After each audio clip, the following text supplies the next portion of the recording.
Hello, everyone. Thank you for joining us today. My name is Patricia Silva, and I am the Small Business and CalCard Liaison for Caltrans District 2.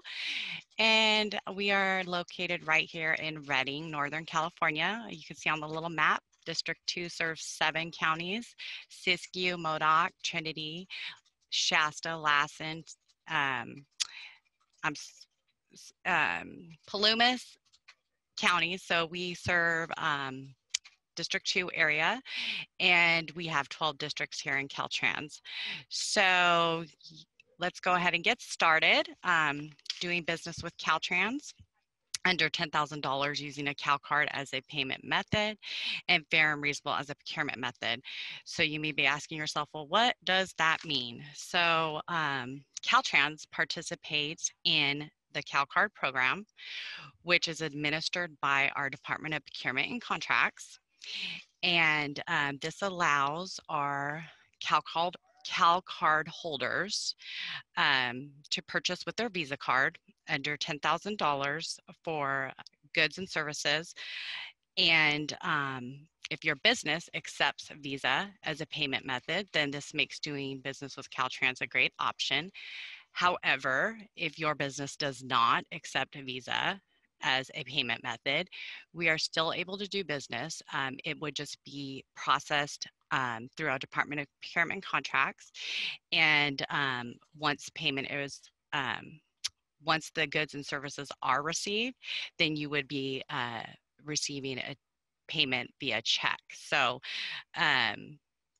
if you're able to set Visa as a payment method, then you're able to receive payment rather quickly once the goods or services are received.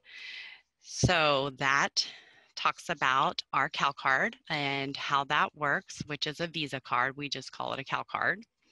So now let's go ahead and talk about fair and reasonable. Oops, let's go back. So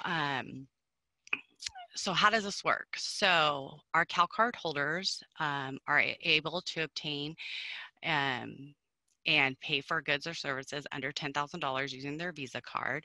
And they're able to do this using a procurement method, which we refer to as fair and reasonable. So what does that mean? So that means that our CalCard holders, our buyers, are able to obtain one quote from a vendor and prove that it's fair and reasonable by using one of these 5 techniques listed here below.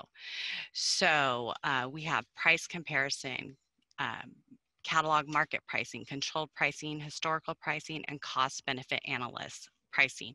This one is not generally used or preferred to use because it requires that CalCard holder to be an expert in the field in procurement. So we don't generally use this as proof that that one quote is fair and reasonable. However, price comparison, this is used when the buyer has obtained a quote within the last 12 to 18 months for that similar or same product, which they can use to prove that that one quote from the vendor is fair and reasonable. We have catalog market pricing, which is basically internet pricing that CalCard holder can use to prove that that one quote is fair and reasonable. We have controlled pricing is basically set by law. That is like a permit for a county building. That would be considered controlled pricing. Historical pricing is basically that CalCard holder has purchased that item within the last 12 to 18 months and can prove from that purchase order that that one quote is fair and reasonable. So with that being said, competitive is a preferred method, which means the CalCard holder can obtain 2 quotes from a vendor. However, they are able to obtain 1 quote using fair and reasonable by proving that that quote is fair and reasonable by using one of these techniques below. For example, a CalCard holder sent out a quote to a vendor for copier paper.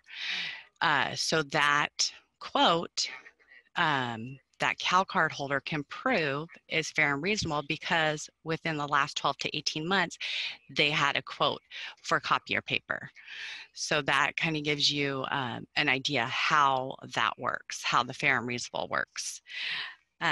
So now let's talk about some of those commodities that our CalCard holders may be reaching out to a business for a quote. So here you can see there are some commodities here. However, you may find a more complete list here at this link that you may view later. As James said, this presentation is being recorded. So, but here kind of gives you an idea of some of the things that Caltrans procures with their CalCard under $10,000. So we have hand tools, cameras, video, digital, construction supplies, industrial supplies, janitorial supplies, office supplies, paint, signs, keyboards, printer, copier paper, batteries. So these are just an idea of some of the things that we procure with our CalCard. And we can do this using our Visa CalCard and using the fair and reasonable procurement method.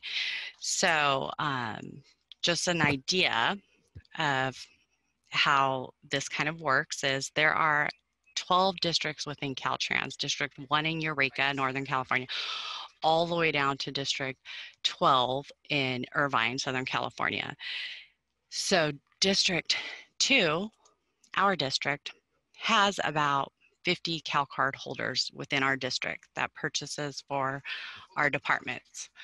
And within the whole Caltrans statewide, there are about 1,400 CalCard holders. And so for fiscal year 1920, our Department of Procurement and Contracts processed about 29,000 CPOs, CalCard purchase orders. So there is opportunity, as you can see, to possibly do business with Caltrans and to do business under $10,000 when we're procuring goods or services. And so a good way for you as a business to kind of reach out to us and let us know what those types of products or services are that your business sells would be to reach out to the district small business liaisons, such as myself. So each district in Caltrans has 12, we have 12 districts, and each district has a small business liaison, such as myself. And our job is to help educate businesses on how they can find procurement and contracting opportunities with Caltrans. So a good way to do this is to reach out to us with a capability statement, a line card, introducing yourself and your business, and giving us that statement or that line card that shows what your business sells or services that they provide.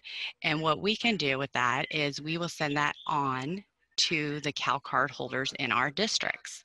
So if there's a need, then they may reach out for a quote. So at the end of this presentation, I will have a list of small business liaisons in all of our 12 districts of Caltrans and their contact information, and the best way to reach out is via email. And so I will have that list for you at the end of this presentation. So now, oops. Sorry. So now we talked about some of those commodities, and now we're going to go ahead and look at some of the types of services that may be procured under $10,000 with Caltrans Visa CalCard. So the CalCard we refer to as a CalCard, which is basically a Visa card.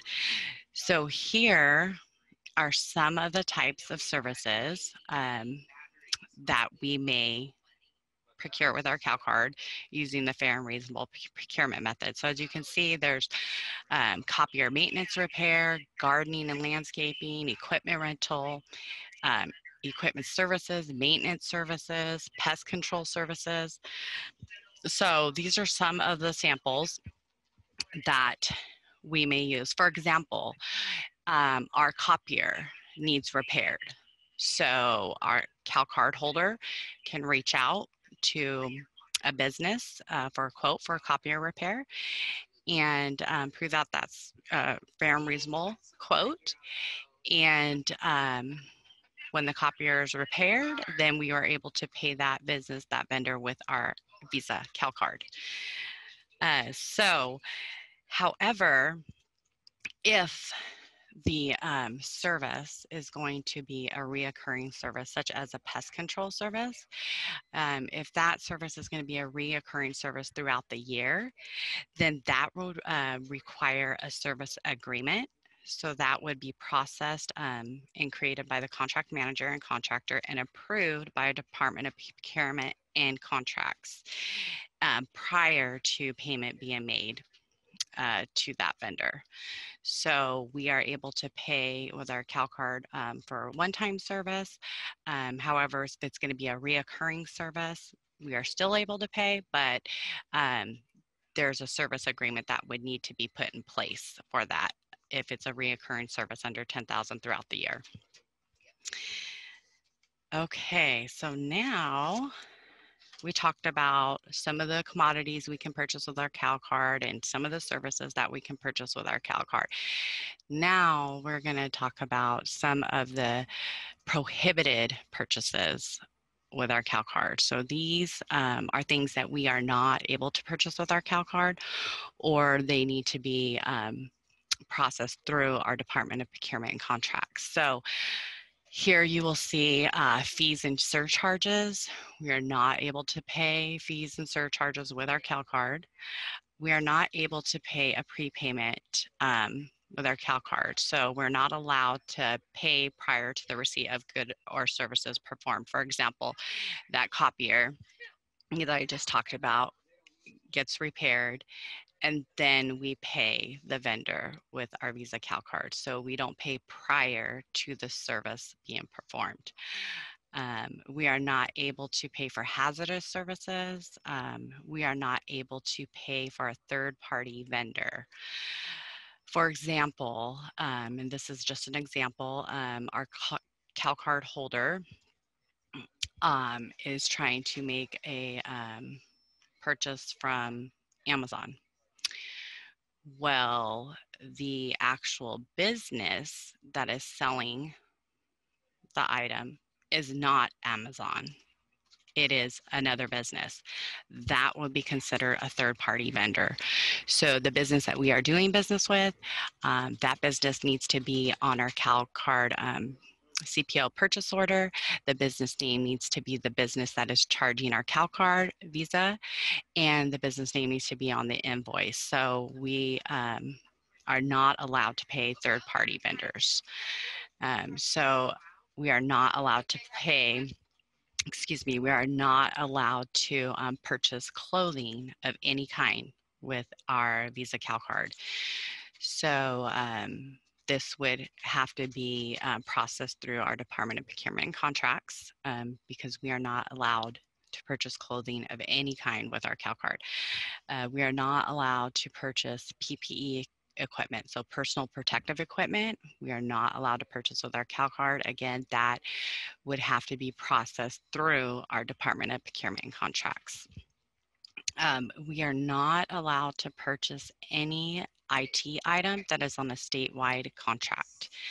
So, for example, we have a contract in place for computers. We have a contract in place for iPads. We would not be able to purchase those with our CalCard, but those would also be purchased through our contracts. But that is an example. So we're not allowed to purchase personal items or business, and then we're not allowed to purchase services $10,000 and over in a 12-month period. That requires a service contract, and that is processed through our Department of Procurement and Contracts. So earlier, I spoke about a service agreement under $10,000. That is different than a service contract over $10,000. So a service contract over $10,000 is procured and processed through our Department of Procurement and Contracts, and we are not allowed to pay with our CalCard. And then we're not allowed to pay memberships. So these are some of the things that we cannot purchase with a CalCard, which I feel is important to know. So, you know, if your business sells clothing, then we're not going to be able to purchase that with our CalCard.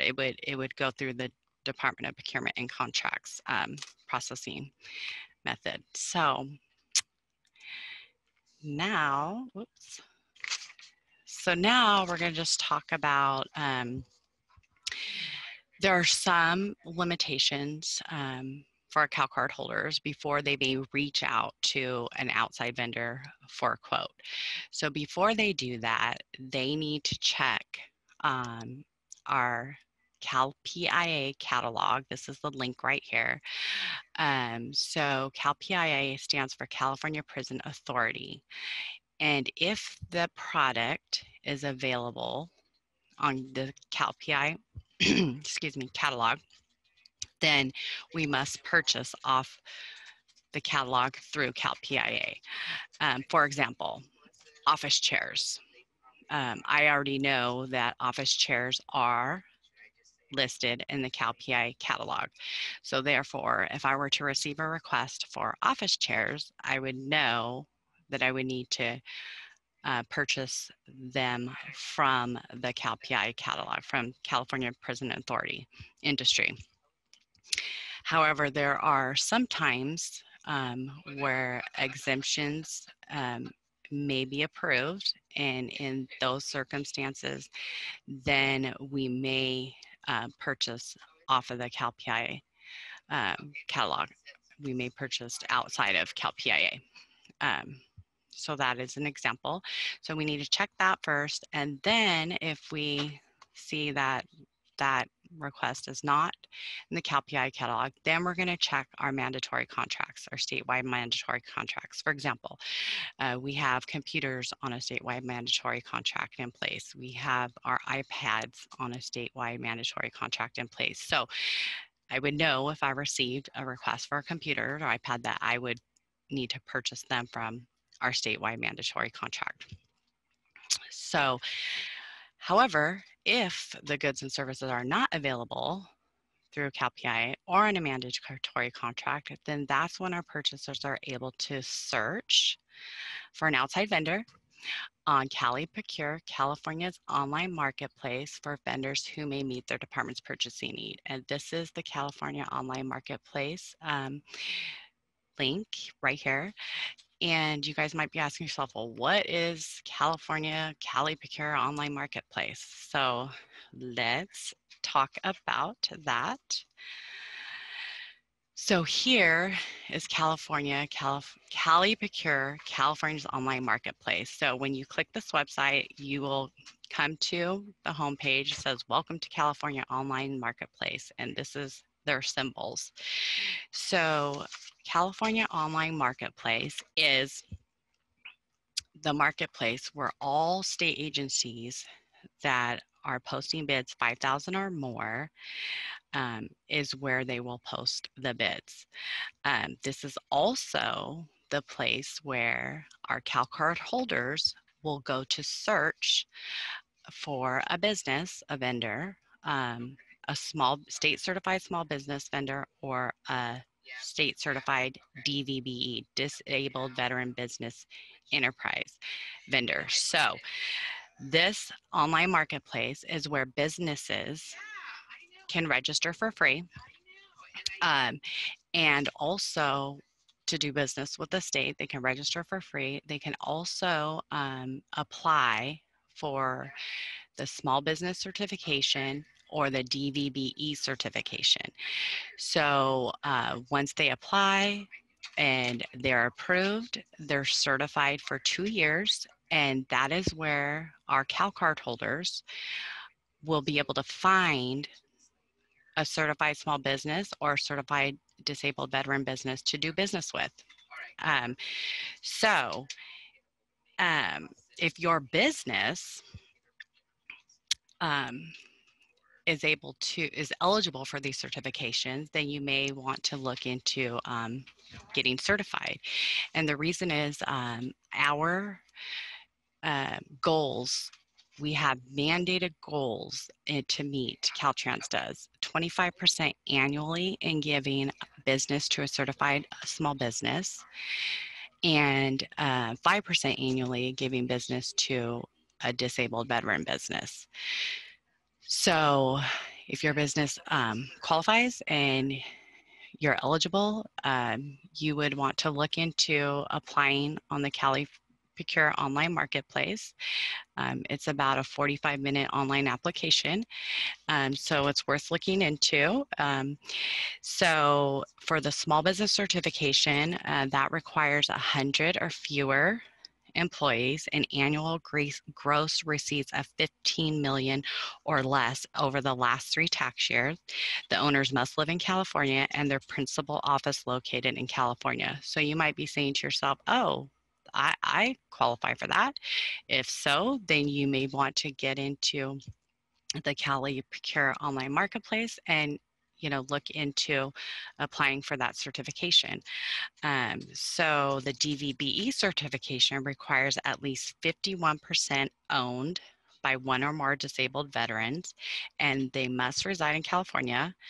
Daily business operations managed and controlled by one or more disabled veteran, which means a 10% service-connected disability from the U.S. military. So if you're saying, wow, that applies to my business, well, then you may want to look into applying. And this is where our CalCard holders may be able to find your business to do business with you. Both of these certifications are good for 2 years. They are free. And then after 2 years, they need to be renewed. So if you're interested in learning more about this, tomorrow at 10 a.m., DGS, our Office of Small Business and Disabled Veteran Business Enterprise Services, who administers this online marketplace, will be giving a presentation, and you can learn more about becoming certified and how to navigate this CalPI Marketplace and learn how to see what businesses, state business agencies are purchasing and how to reach out to them. So that'd be a great webinar for you tomorrow. So now we're going to talk about a few forms that need to be filled out. So if you are doing business for Caltrans for the very first time, there are a few forms that are required before we are able to do business with your business. And one of them is the payee data, the standard, which we call standard 2.0 form. And this needs to be filled out. And then there is the CalCard certification form, and this also needs to be filled out. So what will happen is when our CalCard holder reaches out to a business for a quote, and they've received the quote, and then they're going to look and see if the business is in our system as an active vendor that we have already done business with. So if they see that the business is not in our system as an active vendor, then they're going to send you these 2 forms and ask that you please fill those forms out and send back to the CalCard holder. Once the CalCard holder receives those 2 forms back, and then they are going to send to accounting. And once accounting has the business activated in our system, they will let the CalCard holder know they are active, and then that is when the CalCard holder is able to do business with that vendor. Okay, so those will need to be filled out, and that's how that process works in order to do business with Caltrans. So then there is one more form or certificate that the CalCard holder will ask for. So once they're able to do business with you, Then if you are selling, your business is selling a tangible property to the state, then the purchaser will request your California seller's permit. So any vendor who does business with Caltrans needs to supply their California's permit when selling a tangible good property to Caltrans. So as a business owner, if you're already doing business in Caltrans, I'm sure you already have your California seller's permit if you're selling tangible goods in California. If not, then you may want to look into the California Department of Tax and Fee Administration. This is their link here, and this is where you would get the information on applying for that seller's permit. This is also where us CalCard holders can look up your seller's permit if we have your seller's permit ID number. You will be asked to provide that, and then we are good and we are able to do business. So now let's talk about the district small business liaisons that I talked about earlier, a small business liaison such as myself, and we have 12 districts with 12 liaisons. This is a sample of the DSBL contact list. So the full list can be obtained right here at this link for all 12 districts. And as you can see, there's District 1, and you have the small business liaison's name and where they're located, their phone number, and their email.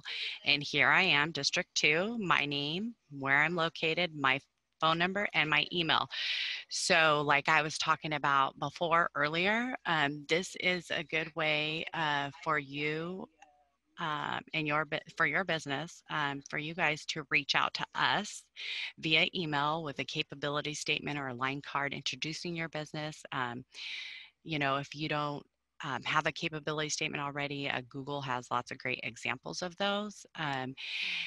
And reaching out to us via email and sharing that with us, and then we can share that information with those CalCard holders in our districts. So if there's a need, then they may reach out to you for a quote. So it's a good way to let us know what your business sells, and therefore we can share that information with the purchasers, the CalCard holders in our districts. So please feel free to do that. And so now I've also provided a lot of other additional resources for you. Again, for you to view later as this is being recorded, as James said. So you will have access to this presentation later. So here are some additional resources for you. Our procurement and contracts, our Department of Procurement Contracts. This is a great resource link here. Has lots of seller resources available there for you.